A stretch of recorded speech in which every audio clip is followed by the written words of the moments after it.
ہے اسے سوچئے، غور کریے. قرآن غور و فکر کے لیے. 1/3 آف قرآن کس کے بارے میں ہے؟ بنی اسرائیل کے بارے میں، موسیٰ کی قوم کے بارے میں. خدایا قرآن تھا مسلمانوں کے لیے، تو ذکر کرتا مسلمانوں کا، لیکن خدا نے کس کا ذکر کیا ہے؟ بنی اسرائیل کا. الحمد کے بعد پہلا سورہ بقرہ، یہ بچڑا کس کا؟ بنی اسرائیل کا. سورہ یہ بنی اسرائیل، سورہ آل عمران، سورہ یوسف، جتنے بھی واقعات آپ پڑھیں گے، قوم ہود، قوم عاد، قوم سمود، سارے واقعات کس کے؟ بنی اسرائیل کے. خدا کہنا کیا چاہتا ہے، سکھانا کیا چاہتا ہے؟ ایک حدیث معصوم کی فرمایا وہ مصیبتیں، وہ بلائیں، وہ امتحانات جو بنی اسرائیل سے لیے گئے، وہی امتحانات مسلمانوں سے لیے جائیں گے. نعل بن نعل، ہو بہو وہی امتحانات. آپ جانشین دیکھتے ہیں حضرت موسیٰ کے، وہ بھی 12. رسول خدا کے جانشین دیکھتے ہیں، وہ بھی 12. پہلا جانشین ہارون، یہاں پہلے جانشین علی ابن ابی طالب. یا علی مسلک انت منی منزلت ہارون میں موسیٰ، تمہاری وہی مثال ہے جو ہارون کی موسیٰ کے لیے تھی. حضرت موسیٰ کا آخری جانشین حضرت عیسیٰ آج تک زندہ ہیں اور پردے غیب میں. رسول خدا کا آخری جانشین امام مہدی جو آج بھی زندہ ہیں اور پردے غیب میں موجود ہیں.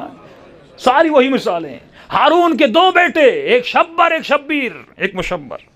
یہاں جناب سیدہ مولا علی کے بھی وہی بیٹے، وہی اصطلاح. یہ اپنا ان کے عبری زبان کے نام ہیں. جب شبر کا ترجمہ عربی میں کیا جاتا ہے حسن بنتا ہے، جب شبیر کا ترجمہ عربی میں کیا جاتا ہے تو حسین بنتا ہے. اسی طرح فارق علی جو رسول خدا کا عبری زبان میں نام تھا، جب اس کا عربی میں ترجمہ کیا جاتا ہے تو کیا بنتا ہے؟ احمد بنتا ہے. لیکن ہمیں وقت کہاں ہے کہ ہم صرف تشیع کے سرکل سے باہر نکلیں، تھوڑا بہت ان کی کتابوں کو پڑھیں، تھوڑا بہت سبجیکٹ کے بٹوین میں اسٹڈی کریں. کہ جب خود قرآن 1/3 آف قرآن بنی اسرائیل کے بارے میں، ہم نے بنی اسرائیل کو پڑھا نہیں. آج سوال یہ ہے کہ کیا ہوا تھا اس معاشرے کو کہ جنہوں نے 13,000 خط لکھے حسین ابن علی کو، اور جب مولا جاتے ہیں تو امام کا ساتھ چھوڑ دیتے ہیں. کیا ہوا تھا مدینے کے معاشرے کو کہ 70 دن نبی کے جاتے ہوئے نہیں گزرے، لیکن سیدہ کے گھر کو آگ لگ جاتی ہے. یہ سوچنے والی باتیں ہیں. جب تک آپ بنی اسرائیل کو اسٹڈی نہیں کریں گے، جب تک معاشیات کو نہیں پڑھیں گے، جب تک سوشل سسٹم کو نہیں پڑھیں گے، تب تک آپ کو تاریخ سمجھ میں نہیں آئے گی. آج سنی اپنے مکتب میں گھوم رہا ہے، شیعہ اپنے مکتب میں. جب تک ہم ان چیزوں کو سمجھیں گے نہیں. بھائی کوئی بٹن تو نہیں ہے نا کہ عربوں نے اسلام لایا اور ایک بٹن دب گیا، ان کی ساری برائیاں جو تھیں، عادتیں تھیں، وہ ختم ہو گئیں. بندے خدا 40 سال سے مجلس میں آ رہا ہے لیکن ایک عادت نکال نہیں پا رہا. اتنے حج کر لیے کسی مسلمان نے لیکن ایک عادت نہیں نکلتی. 5 وقت کا نمازی ہے لیکن رشوت کی عادت نہیں جاتی، جھوٹ کی عادت نہیں جاتی، گالم گلوچ کی عادت نہیں جاتی. تو آپ کیسے ایکسیپٹ کر سکتے ہیں کہ اس زمانے کے عرب جو شراب پیتے تھے، جو زنا کرتے تھے، جو مختلف بیماریوں میں، جو عصبیت، قبیلے کے عصبیت میں اور تعصب میں مبتلا تھے، اسلام لانے کے بعد ساری چیزیں ختم ہو گئیں؟ ناممکن ان چیزوں کا ختم ہونا. جب میدان سے کوئی بھاگ جاتا ہے، ایک فضیلت کا نقطہ ہے کہ علی ابن ابی طالب نہیں بھاگے. علی کی بچپن سے عادت تھی نہ بھاگنا. انسان وہی کام کرتا ہے جو اس کے اندر عادت ہے. اگر عادت نہ ہو تو وہ کام کیسے کرے؟ اب تھوڑا سا بنی اسرائیل کو سنیے اور سمجھیے کہ بنی اسرائیل تھے کیا. اتنی محنتیں حضرت موسیٰ نے بنی اسرائیل پہ کی. تاریخ کہتی ہے تقریباً 11 معجزے جس قوم کو دکھلائے ہوں. ید بیضا، ہاتھ نکالتے تھے تو ہاتھ سے چمکدار روشنی نکلتی تھی. مینڈکوں کا عذاب نازل ہوا، نہر نیل خون سے بھر گئی، یہ انہوں نے دیکھا. نہر نیل کو کراس کر کے جاتے ہیں، راستہ بنا دیا جاتا ہے. اور اتنی لجوج اور ضدی قوم تھی کہ 12 عشیرے، کچھ کہتے ہیں 1 لاکھ، کچھ کہتے ہیں 6 لاکھ تک لوگوں کو ہجرت دے کر حضرت موسیٰ لے کر گئے، نبی کے ساتھ گئے. یہ مصر میں رہتے تھے. اور جب دریا پہ پہنچتے ہیں حضرت موسیٰ کہتے راستہ بنا، اب آگے چلو. انہوں نے کہا کہ موسیٰ ہم آگے نہیں جائیں گے. کہا کیوں؟ کب پہلے کون جائے گا؟ پیچھے فوج پڑی ہوئی ہے مرنے والے. ضد اس پہ کہ پہلے کون جائے گا؟ وہ قبیلے کی عصبیت کہ جو پہلے جائے گا وہ عزیز ہوگا. اللہ نے معجزہ کیا، 12 راستے بنے کہ اب سب ساتھ چلو. انہوں نے کہا موسیٰ ہمیں کیسے پتا چلے کہ کون گیا کہ کون نہیں گیا؟ ہم گزر جائیں اور وہ پیچھے رہ جائے اور نہ آئے۔ پھر دوسرا معجزہ کلا ہے کہ یہ جو 12 راستے بنائے اس میں جس طرح آئینہ ہوتا ہے کہ یہ اس کو دیکھ سکے وہ اس کو دیکھ سکے، ایسے راستے بنائے، یہ ان راستوں سے جاتے ہیں۔ جب ان کو پیاس لگتی ہے تو قرآن کی آیت استسقى موسیٰ فاضرب بعصاک الحجر فانفجرت منہ اثنتا عشرۃ عینا، جب پانی بھی ان کو دیا جاتا تھا تو اللہ نے 12 چشمے جاری کیے، کیونکہ 12 قبیلے تھے، ایک چشمے سے یہ پانی نہیں پیتے تھے کہ 12 چشمے ہونے چاہیے۔ لیکن یہی قوم جب نہر سے گزر جاتی ہے، اتنے معجزے دیکھنے کے بعد بھی، گزرنے کے بعد بھی، جب نہر کے دوسرے کنارے پہنچتی ہے، چلتے چلتے راستے میں ایک گاؤں کو دیکھتے ہیں، قبیلے کو دیکھتے ہیں، اس گاؤں میں بچڑے کی عبادت کی جاتی تھی، بھینس کا بچہ۔ کہنے لگے موسیٰ کیا ہو سکتا ہے ایک ایسا خدا ہمارے لیے بھی ہو؟ اتنے معجزے دیکھنے کے بعد یذبحون ابناءہم ویستحیون نساءہم، یہ فرعون کرتا کیا تھا؟ ان کے سامنے ان کے بچوں کی گردنیں کاٹتا تھا، ان کی عورتوں کو غلام بناتا تھا۔ ان کی مصر میں اہمیت یہ تھی، یہ غلام تھے اور کچھ بھی نہیں، اس سے زیادہ ان کی کوئی حیثیت اور اہمیت نہیں تھی۔ لیکن قرآن کہتا ہے کہ مصر کی حکومت ان کے دلوں میں زینت بن گئی تھی۔ آج کا جملہ استعمال کروں، جس طرح ہمارے لوگ ویسٹرنائز ہوتے ہیں، جسے ہم غرب زدگی کہتے ہیں، ہم ویسٹرنائز بھی ہیں اور انڈین نائز بھی ہیں۔ ہماری ٹی وی، ہمارے ڈرامے، ہم بھی ہجرت کر کے، ہم نے بھی ایک ریولیشن کو قائم کر کے ایک الگ ملک بنایا اسلام کے نام پر، لیکن وہ محبت جو اس کلچر میں ہمیں ملی، ڈانس آپ کی فلموں میں ملتی ہے، کیا یہ مسلم کلچر ہے؟ بدحجابی آپ کے ڈراموں میں آپ کو ملتی ہے، کیا یہ مسلم کلچر ہے؟ گانا بجانا، یہاں تک کہ اس گانے کا اثر آپ کی مجلسوں میں ہے، یہاں تک کہ ایک ذاکر حسین ابن علی جب قصیدہ پڑھتا ہے تو گانے کی دھن پہ پڑھتا ہے، جب اسے اہل بیت کے لیے نوحے پڑھنے ہوتے ہیں، قصیدے پڑھنے ہوتے ہیں، یہ راگ جتنے سیکھتا ہے وہ میوزک پہ سیکھتا ہے۔ کیوں؟ کیونکہ ہم انسپائر ہیں اس کلچر سے، ابھی تک جدا نہیں ہو سکے، ہم ابھی تک خود کو اس کلچر سے جدا نہیں کر سکے۔ وہی چیز جو بنی اسرائیل میں تھی، کہتے تھے ہاں فرعون بہت برا ہے، لیکن کہتے تھے موسیٰ جب فرعون آتا ہے نا، اس کا جاہ و حشم، اس کے غلام، وہ بلڈنگیں مصر کی، فرمایا یہ بڑی اچھی ہیں، انگریز ہمیں برے لگیں گے لیکن ہم ویسٹرنائز جب ہو جائیں گے ان کا کلچر ہم اڈاپٹ کریں گے۔ پاکستانی فوج میں اگر آپ جائیں تو 70% وہاں انگلش بولی جاتی ہے، ہمارے جج جب فیصلہ دیتے ہیں انگلش میں دیتے ہیں، ہمارے یہاں پڑھا لکھا وہ ہوتا ہے جو انگلش بولے، جو فل سوٹ پہنے، شادی میں فل سوٹ پہنا جاتا ہے، ٹائی لگائی جاتی ہے۔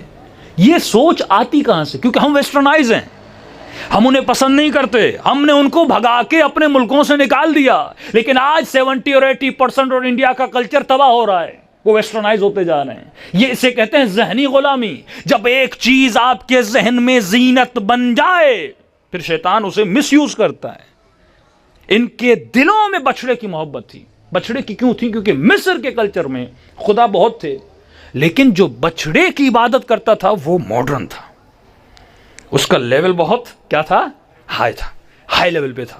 تو یہ پسند کرتے تھے کہ ہم بھی ماڈرن دیکھیں۔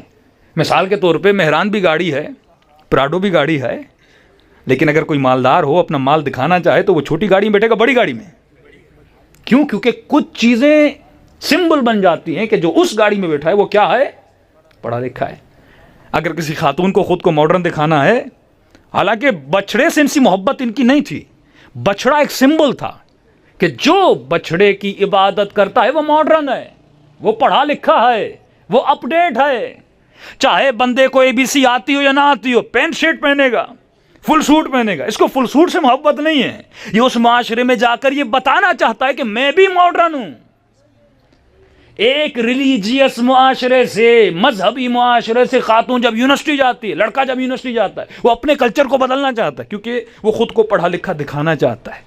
کیونکہ معاشرے میں جب کچھ چیزیں سمبل بن جائیں تو شیطان اس کو مس یوز کرتا ہے۔ تو بچڑے سے لینا دینا نہیں تھا۔ اور جب موسیٰ 30 دن ان سے دور ہوتے ہیں، سامری آتا ہے، بھائی سوال ہے کہ اس نے بچڑا ہی کیوں بنایا؟ اس نے بکری کیوں نہیں بنائی؟ کسی اور حیوان کو چوز کیوں نہیں کیا؟ کیا بنایا؟ بچڑا۔ کیونکہ سامری کو پتا تھا ان کے دلوں میں بچڑا زینت بنا ہوا ہے۔ یہ شیطان کا مین حربہ ہے جسے وہ یوز کرتا ہے. مولا فرماتے یہ سوچ اے شیعو کونوا لنا زینا ولا تکونوا لنا شینا، تو علی کے لیے باعث زینت بن، باعث ذلت نہ بن. اگر میں علی کے لیے باعث زینت بننا چاہتا ہوں تو مجھے دیکھنا پڑے گا کہ مولا علی کے دل میں کون سی چیز زینت ہے کہ میں وہ اپناؤں، اور جب مولا مجھے دیکھیں تو کہیں ہاں یہ میرے لیے باعث زینت ہے. مثال کے طور پہ میں مجلس میں شراب کا گلاس لے کے کھڑا ہو جاؤں اور کہوں ہاں بھائی آؤ جو سے شراب پینی ہے پی لے، آپ لوگ جوتے ماریں گے کہ نہیں؟ کیونکہ آپ کے لیے شراب زینت نہیں ہے. اس نے بچڑے کو کھڑا کیا، اونٹ کو کھڑا نہیں کیا، بکری کو کھڑا نہیں کیا، بچڑے کو کھڑا کیا، کیونکہ سامری کو پتا تھا ان کے دلوں میں کس کی زینت ہے، بچڑے کی زینت ہے. سوال یہ ہے کہ بچڑے کو اس نے مٹی سے کیوں نہیں بنایا؟ کس چیز سے بنایا؟ سونے سے بنایا. دوسری جو ان کے دل میں محبت تھی وہ مال تھا، وہ سونا تھا. بچڑے کو سونے بنایا، سارے لوگ اس کے اوپر سلپ ہوتے چلے گئے. تو فرمایا تجھے پہلے یہ دیکھنا ہے، قلب سلیم جب ہم کہتے ہیں، اہل بیت جس چیز کو تربیت دینے آئے وہ فؤاد ہے، وہ قلب ہے. تجھے یہ دیکھنا ہے کہ تیرے دل میں کس چیز کی زینت ہے. اگر تم نے اس زینت کو پہچان لیا اور نکالا نہیں، اگر مال کی زینت ہے، شیطان سبجیکٹ بھی وہ چوائس کروائے گا جس میں مال زیادہ ہو، رشتہ بھی وہاں کروائے گا جس میں مال زیادہ ہو، دوستیاں بھی ان سے کروائے گا جس میں مال زیادہ ہو. آپ کو کھینچتا جائے گا، کیونکہ کیا ہے کہ زینت کیا ہے، مال بن گیا. لیکن جس کے دل میں زینت امام زمانہ ہو، جس کے دل میں زینت حسین ابن علی ہو، جس کے دل میں زینت علم دین ہو، جس کے دل میں زینت جنت ہو، وہ اسی راستے پہ کھنچتا ہو جائے گا. یہ میگنیٹ ہے، آپ کو دیکھنا ہے کہ میں کیسے کھنچتا ہوا جا رہا ہوں. عجیب انسان ہے، اسے غلامی پسند نہیں، آپ کی نیچر میں غلامی نہیں ہے. اگر میں کہوں کہ مولانا ہمیں شیڈول دیجئے، میں کہوں کل صبح 8 بجے اٹھنا ہے، 9 بجے انڈا کھانا ہے، دوپہر کو 12 بجے کدو کھانے، رات کو پھر 8 بجے بینگن کھانے، ایک دن برداشت کریں گے، 2 دن کریں گے، کہیں گے مولانا میں برداشت نہیں کر سکتا. اچھا بھائی کیوں؟ یہ بچہ کیوں چڑھتا ہے اتنا جب اسے صبح 7 بجے اٹھایا جاتا ہے؟ جو اسٹرکٹ سکولز ہوتے ہیں جہاں پہ ٹریننگ اسٹرکٹ ہوتی ہے، آدمی بیزار ہو جاتا ہے. کیوں؟ کیونکہ آپ کے فطرت میں غلامی نہیں ہے. ٹھیک ہے نا؟ یعنی ہم ایکسٹرنل غلامی کو برداشت نہیں کرتے کہ کوئی مجھے آرڈر دے کہ یہ کرو وہ کرو، میں برداشت نہیں کرتا. بھائی کروں گا اپنی مرضی سے کروں گا، یا اگر بات سمجھ میں آئے گی تو کروں گا، بات اچھی لگے گی تو کروں گا. مجھے یہ غلامی، زنجیروں میں جکڑنا، جیل میں رہنا پسند نہیں ہے.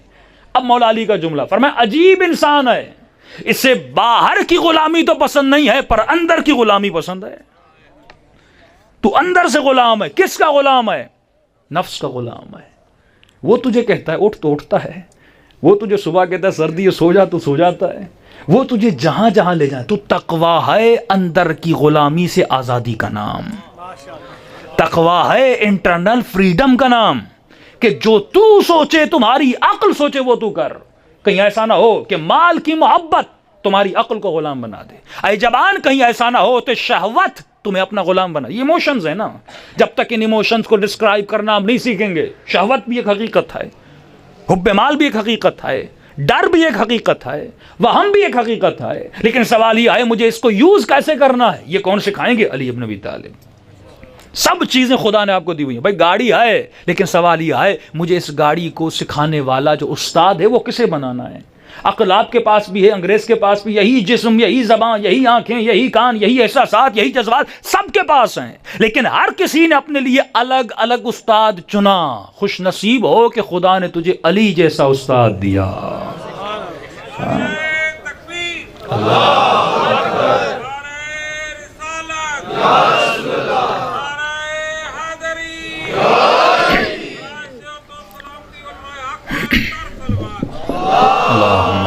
صلی علی محمد وآل محمد وعجل فرجہم. تو یہ کی ہے، مجھے یہ دیکھنا ہے کہ میرے دل میں کون سی چیز زینت ہے.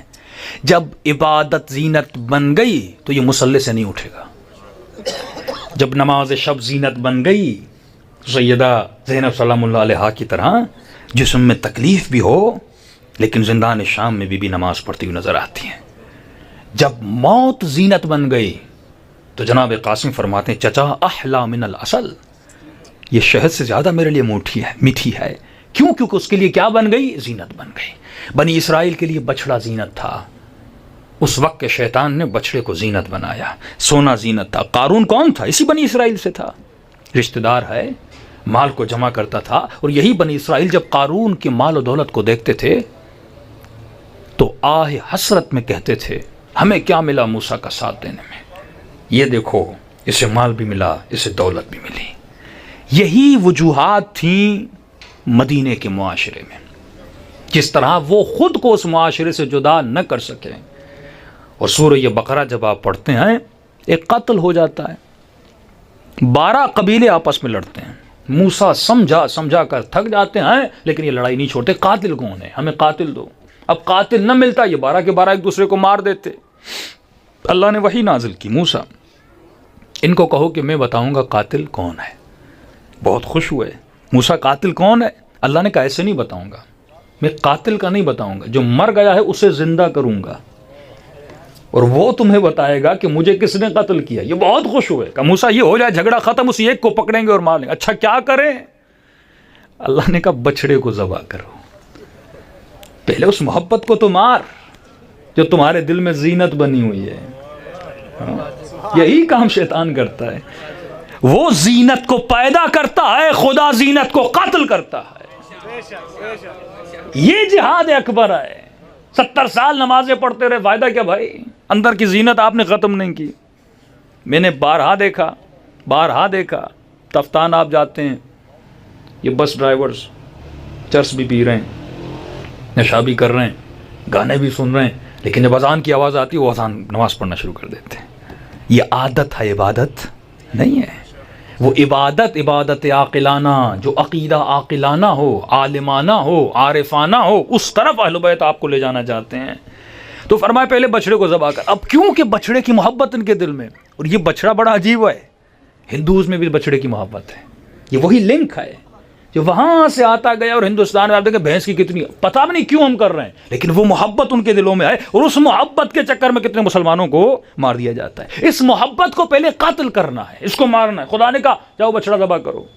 اچھا یہ بہانے کہنے لگے، کچھ اور نہیں ہو سکتا۔ اچھا انہوں نے سوال کرنا شروع کیے، موسیٰ اچھا بچڑا ہو تو کیسا ہو، موٹا ہو، پتلا ہو؟ یعنی بھاگنا چاہ رہے تھے کہ ہم بچڑے کو ذبح نہ کریں، جس سے محبت انسان کیسے ذبح کرتا ہے۔ اور کربلا میں محبت قتل ہوئی نظر آتی ہے آپ کو، یعنی امام حسین بتانا چاہتے ہیں، قرآن کی آیت ہے، اے لوگو میں تم سے امتحان لوں گا، اموالکم اولادکم، تمہارے مال کا امتحان، تمہاری اولاد کا امتحان، تمہاری جان کا امتحان۔ حسین نے سب امتحان کربلا میں دیے، مال قربان کیا، جان قربان کی، بچوں کو قربان کیا، اس سے زیادہ حسین کون سا امتحان دیتے؟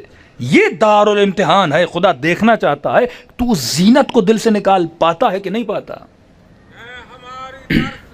کربلا کربلا ہے ہماری درد کا کربلا کربلا، حق کا سیدھا راستہ کربلا کربلا حق کا سیدھا راستہ کربلا کربلا۔ محمد و آل محمد بلند تر صلوات۔ اللہم صل علی محمد و آل محمد وعجل فرجہ۔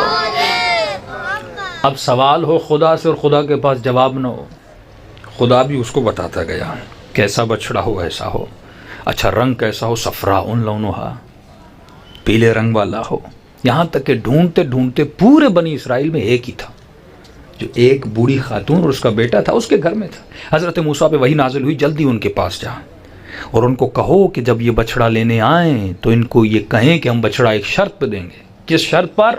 وہ سونے کی محبت، یعنی خدا بچڑے سونے دونوں کو لے رہا ہے، کب بچڑا دیں گے لیکن ایک شرط پہ کہ اس کے وزن کے مطابق یہ سونا دیں، پھر ہم دیں گے۔